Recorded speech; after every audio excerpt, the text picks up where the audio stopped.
এই তো তোমার জীবনের শেষ আয়োজন, তো কিসের এত অহংকার হবে? 9টায় তোমাকে নতুন কাপড়ে সাজানো হবে, জোহর নামাজ পড়ে তোমাকে আলিশান বাড়ি থেকে বের করে নেওয়া হবে, 2টায় জানাজার নামাজ পড়ানো হবে, 2:30-এ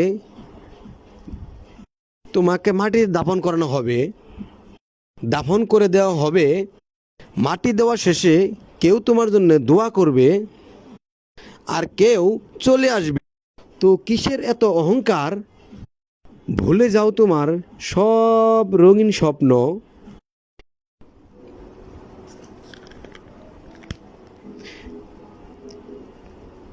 ফিরে আসো তোমার রবের দিকে।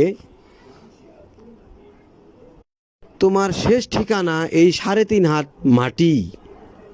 আল্লাহ আমাদেরকে বোঝার তৌফিক দান করুন, আমিন। আসসালামু আলাইকুম রহমতুল্লাহ।